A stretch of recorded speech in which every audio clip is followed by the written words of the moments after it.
मेरे वजह से सब कुछ लूट गया, मेरे वजह कुछ भी मैं तो अनाथ हो गया। परेशान मत होइए, भरोसा रखिए।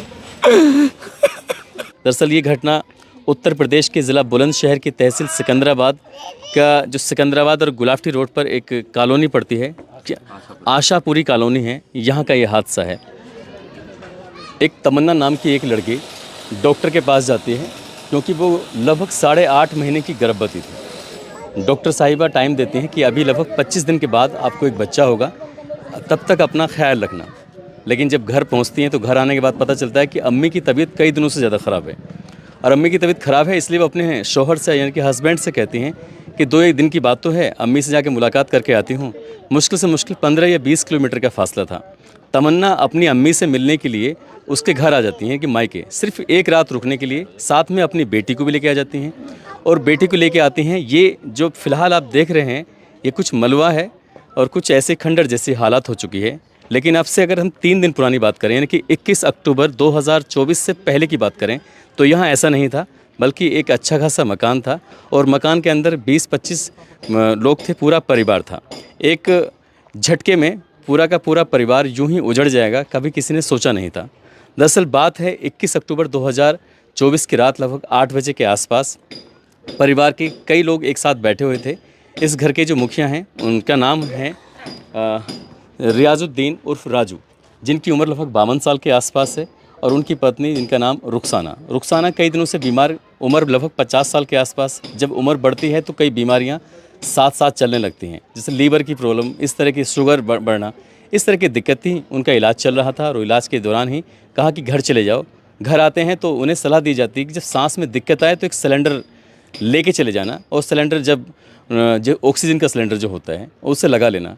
ये एक ऐसा घर, यहाँ जो 2 आपको ऊपर नीचे के जो कमरे दिखाई दे रहे हैं, 2 कमरे हैं ये, और साथ ही थोड़ा सा आंगन था, उसके बराबर में रसोई और लैट्रिन बाथरूम, थोड़ा सा आंगन, और यहाँ जो ये ज़्यादा गड्ढा सा आपको दिखाई दे रहा है, यहाँ पर बैठक हुआ करती थी। बैठक के अंदर रुखसाना बैठी हुई थी और रुखसाना के साथ उनके हस्बैंड रियाजुद्दीन बैठे हुए थे, आस मोहम्मद उनके बेटे, सलमान उनके बेटे, बेटी तमन्ना और देवती परी, ये सब बैठे हुए थे। और अचानक ही उन्हें थोड़ी सांस लेने में दिक्कत होती है, और जब सांस लेने में दिक्कत हुई तो कहा कि मुझे थोड़ी तकलीफ़ होती है। तभी याद आता है सिलेंडर भी तो साथ लेके आए हैं ऑक्सीजन का। उस सिलेंडर के जो भी एक प्रोसेस होता है उसको प्रोसेस करते हैं, उसे खोलते हैं, मुंह पे ऑक्सीजन का जो मास्क होता है उसको लगाया जाता है, और अचानक ही उसमें रिसाव कुछ ज़्यादा तेज़ होने लगता है। रिसाव तेज़ होता है और वो सिलेंडर अपनी जगह पर नहीं रहता, वो इधर उधर भागने लगता है, एकदम रॉकेट की तरह। वो इतनी तेज़ भागता है, इतनी तेज़ कि वो अपने आप को रोकने की कोशिश कर रहा था। दीवारें बहुत हल्की थीं, जिस दीवार में लगता था वही दीवार का हिस्सा गिर जाया करता था।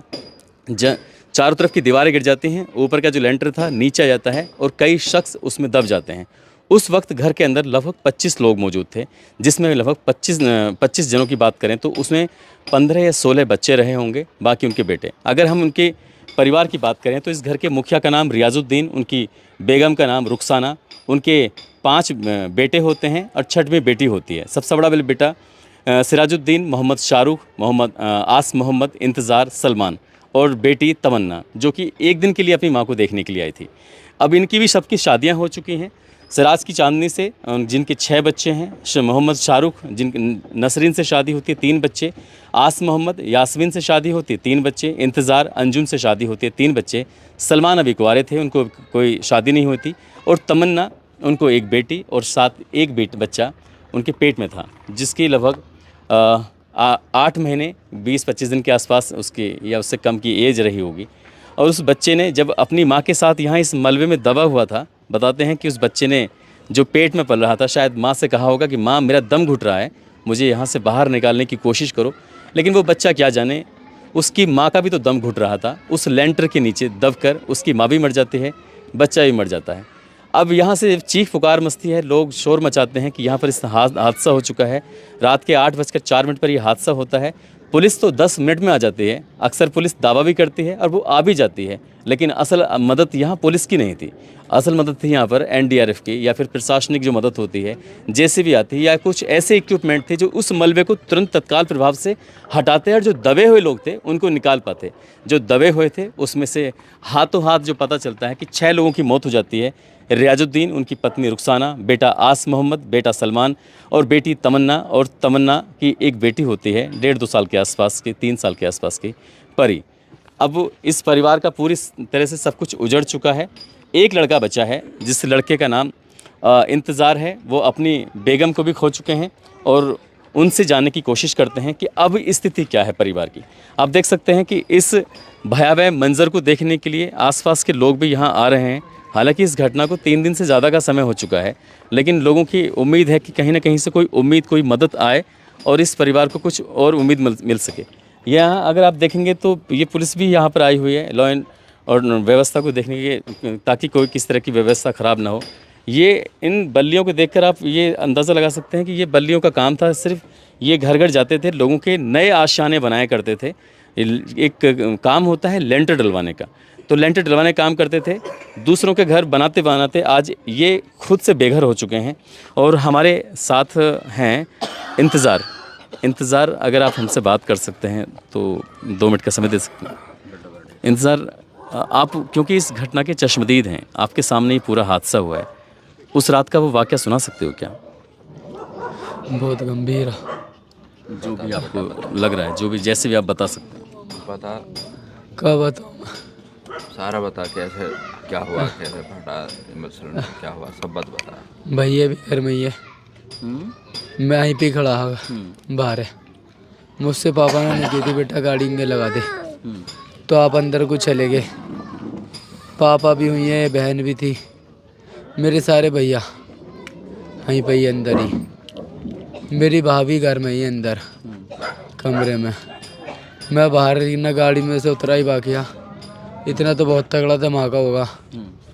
मैं इसी रोल में चाहता आया भैया, मेरी अम्मी अम्मी अम्मी भैया इतनी देर में फिर कॉलोनी के आए, ये मदद करने लग गए, उठवाने लग गए। लेंटर ना उठा भैया, सब दब के मर गए भैया। मेरे भैया के छींचड़े हो गए, आधा कट गया।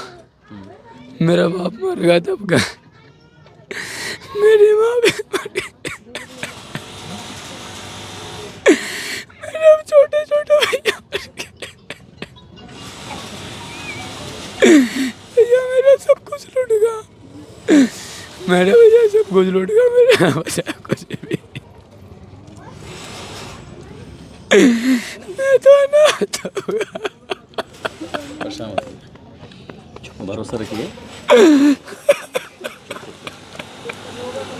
चुप चुप चुप चुप, रो मत। चुप चुप। आलम ये है, ना घर बचा है, ना घर की रसोई बची है, ना चूल्हा बचा है। पता चला है कि किसी दूसरे ने अभी अपने घर पर आसरा दिया हुआ है और सरकार की तरफ से भी अभी आसरा ही मिल रहा है। अभी घर के 3 सदस्य ऐसे हैं जो ज़िंदगी और मौत की जंग लड़ रहे हैं। हालांकि प्रशासन ने उनके इलाज की उचित व्यवस्था कराई हुई है। कब तक वो उस हॉस्पिटल में रहेंगे, कब तक नहीं रहेंगे, अब घर के मुखिया के तौर पर सिर्फ इंतज़ार बचे हैं। और इंतज़ार को इंतज़ार है कि बस कहीं से कोई आर्थिक मदद मिल जाए, कहीं कोई सहारा मिल जाए। अभी इंतज़ार के कंधे पे जिनका हाथ रखा हुआ है वो उनके मामा हैं, और मामा ने ही उनके खाने पीने की व्यवस्था की हुई है। लेकिन ऐसे वक्त में समाज की भी अपनी कुछ जिम्मेदारियां बनती हैं। प्रशासन की तो खैर है ही, आसपास के लोगों की भी अपनी जिम्मेदारियां बनती हैं कि कम से कम इन आंसुओं को पूछने में जो भी मदद कर सकते हैं मदद करनी चाहिए। दरअसल ये घटना उत्तर प्रदेश के ज़िला बुलंदशहर की तहसील सिकंदराबाद का, जो सिकंदराबाद और गुलाफ्टी रोड पर एक कॉलोनी पड़ती है, आशापुरी कॉलोनी है, यहाँ का ये हादसा है। और अभी इनके ऊपर कम से कम 12-13 बच्चों की जिम्मेदारी आ चुकी है, और साथ ही जो भाभियाँ हैं, पूरा परिवार इनके कंधे पे है। अब पता नहीं ये उस लोड को, उस जिम्मेदारी को उठा भी पाएंगे, नहीं उठा पाएंगे, क्योंकि हालत कुछ ऐसी है। आगे आप क्या उम्मीद चाहते हैं, क्या चाहते हैं कि क्या होना चाहिए? कि आपको फौरी तौर पे किस तरह की हेल्प चाहिए आपको? सरकार से मदद मिल जावे। किस तरह की मदद? मेरा घर बन जा, मेरे भैया ठीक हो जा, और जो मर गए कुछ मिल जावे, जो इन बच्चों से मालूम है, इनकी बच्चों की ज़िंदगी संवर जावे। जो मर गए बेचारे छोटे छोटे बच्चे, इनकी धपाल पोस लेना, इतना तो हो जावे। सरकार की मदद का भी एक प्रोसेस होता है, और मैं उन लोगों से ज़रूर अपील करूंगा जो इस वीडियो को देख रहे हैं, जो बुलंदशहर के या आसपास के लोग हैं, रहने वाले हैं, सिकंदराबाद से गुलाबटी की तरफ जो एक रास्ता जाता है, उस रास्ते पे ही ये बिल्कुल रोड से थोड़ा सा फासले से लगा हुआ है। आप जिस तरह की कोई मदद पहुंचा सकते हैं तो पहुंचा दीजिए। ये वीडियो बनाने की जो तारीख है वो आज 23 अक्टूबर 2024 है और आप अपने हिसाब से समझ सकते हैं कि आपके पास आप कब इस वीडियो को देख रहे होंगे, तो उस हिसाब से आप जो भी अपनी मदद कर सकते हैं तो कर दीजिएगा। आप सब लोग अपना ख्याल रखें, सुरक्षित रहें। जय हिंद, जय भारत।